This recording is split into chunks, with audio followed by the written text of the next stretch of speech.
So I always take these with a grain of salt, considering that it's not confirmed information. It's just stuff off of Twitter and beyond. But if you look at the D&D Shorts page, they were confirming from their perspective what Haas the Dungeon Scribe had said.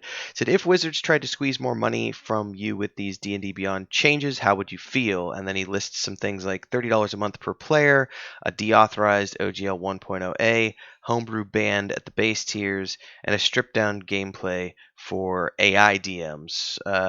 So using ChatGPT, I'm assuming. Said reportedly D&D Beyond has cost Wizards of the Coast 40,000 plus subscribers. Keep it going, everybody. And D&D Short said, I can confirm these changes are what digital game VP Chris Kao had planned for the future of D&D.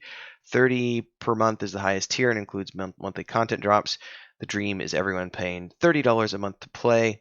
I want to talk through this for a minute because the reality is that, example, if ultimately they walk the OGL 108 back, for example, if they completely walked that back, and they were able to convince people to pay to play and convince everybody to get on to D&D Beyond its website, they might still view that as a win, even considering all the things that have happened if they can't manage to get the OGL 2.0 passed.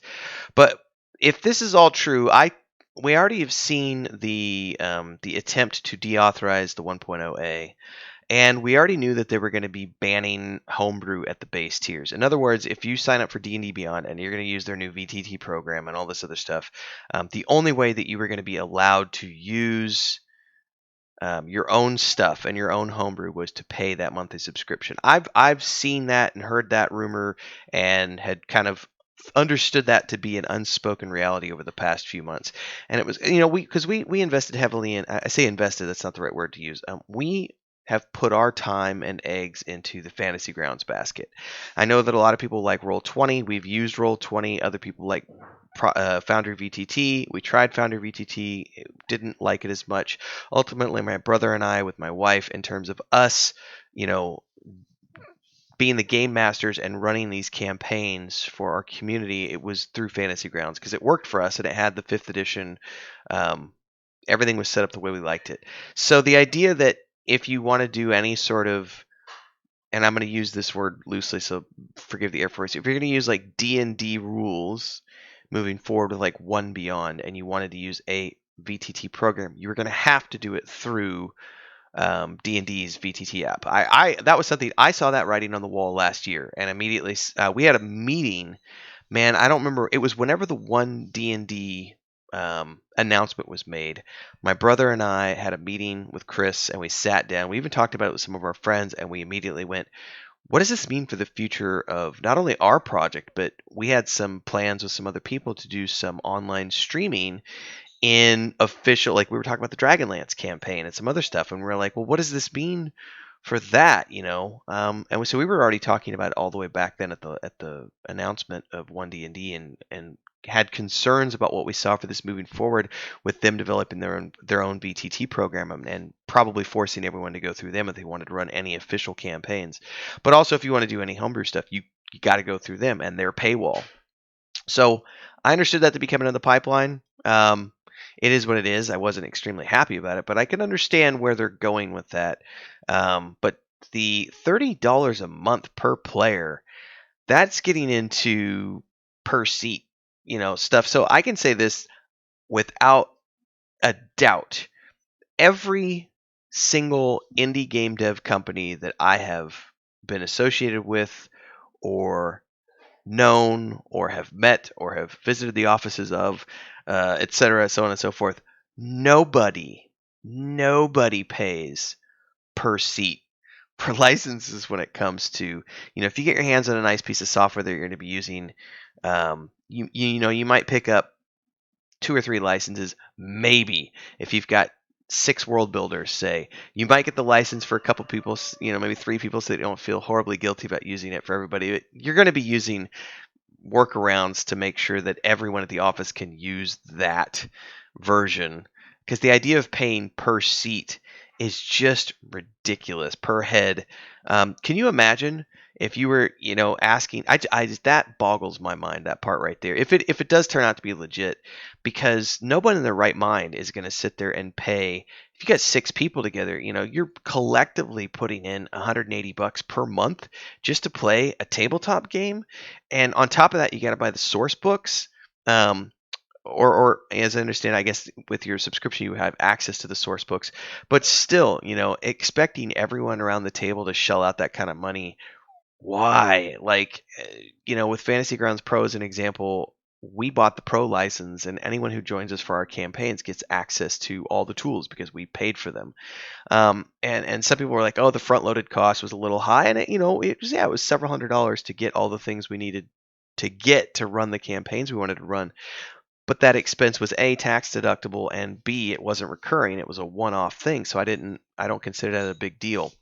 And it's rules agnostic in the sense that we can use that program for many other different. There's Pathfinder is in there. There's all these different rule sets that are as part of a Fantasy Grounds program. And to think that if I want to go use the D&D VTT program, which looks cool, it's a scaled up version of the other one that already has the miniatures, and I'm blanking on the name of it.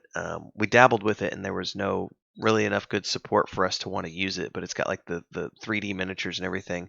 Anyway, D&D's version is just a scaled up version of that. Why would I ever want to use theirs? Yeah, it looks cool, but I can only use it with their official licensed products. And if I want to do my own stuff, I got to pay this premium tier. Man, all that's crazy. There's some really good commentary over here in the D&D Shorts, or D&D Beyond, excuse me. I said D&D Shorts. The D&D Beyond forum on their official forums, talking about how D&D Shorts has been fairly trustworthy in the past. $30 a month. Really, executives? Let me see if I can turn that to dark mode for everybody. It looks somewhat better. It says not to sass D&D Shorts, but that list looks eerily like a series of slides that was faked around the one D&D announcement. But that could be true. But the important thing here is they're talking about how if they alienate streamers and they start playing their own homebrew or other systems, good luck D&D. I'm not going to watch Wizards of the Coast Kirkland brand Matthias Matthews and his hysterical roll campaign. Oh, man. All right. Lots of people have been comparing 1D&D to what happened with 4E. Looks like we were wrong. This isn't 4E all over again. It's 2nd edition. The corporate suits are going to drive the game into bankruptcy. Which kitty cat is in here? Oh. You want to come say hi to everybody, Smeagol? Yeah. You big boy. Give me a seat. Hi to Smeagol. I didn't realize he was in the house. You're usually outside. What you doing, buddy? You interrupting the video? You're okay. It's all right to interrupt videos. Yeah, what you doing, Smeagol? You gonna go? There you go. Here, why don't you go back on the bed? I got sidetracked, guys. Cat stuff. Leak has got to be a joke, but Hasbro Wizards of the Coast has lost any goodwill, so it probably isn't. I'll wait and see. Someone says something like that is a subscription multiplayer CRPG, and this is only MMO.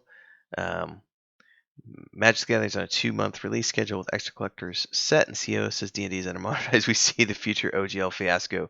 No new content D&D Beyond. Virtual desktop announcement with microtransactions. I currently do not believe $30 a month. I see an subscription to $15 a month. Lots of microtransactions. I mean, it remains to be seen. Like I said, it's interesting to read through these comments because the people on D&D Beyond forums tend to be the people who are really in. I've seen some complaints, but it's not like going to their Facebook page and seeing nothing but just hate for Wizards. This person already started the immigration process. Just bit the bullet and started with a new VTTT. Yeah. They spent $150 million for D&D Beyond, $250-300 million on their VTT, and an AI DM R&D in 2022. Not like too great for Wizards of the Coast executives financially. $30 sub seems about right for them to try and milk the cash cows to death. Got to make up the cash flow from somewhere if third-person royalties are off the table. As for unsubbed homebrew, I wouldn't put it past them to have the gall to have creators pay to have their work stolen, aka license to use content as they wish. Before the reply about this part gets written, can anyone really trust at this time that they do not think about it? Homebrew gets a couple hundred, 1,000 views, a couple hundred add-ons by others, and at 99-cent micropay to use. Do I need to say more? I feel bad for the workers at Wizards of the Coast D&D Beyond. They are frontline fodder for corporate greed and the ones getting flack for all this. Farewell, allies, for the people are with you and appreciate the valiant effort to keep D&D in the hands of the true stewards of the game, the community. Yeah, that pretty much sums it up right there for me. It's speculation at this point, but honestly, considering what people pay for other services, I don't see $30 a month being out of the out of the realm of possibility. I do think it's probably going to be more like $20 a month with a lot of microtransactions. But they could have an all-in, everything included tier for $30. I mean, why not? It's anybody's guess at this point. In any case, more stuff on D&D as it continues to unfold. If you like this kind of stuff, like, subscribe, hit the bell icon. Join as a member below. We have 3 different tiers. You can also support with super chats on premieres and live streams, super thanks and uploaded videos. Don't forget our own tabletop world point and click adventure game and book series over at our Patreon page and our Discord channel. Links are down below. See you in the next episode, everybody. Peace.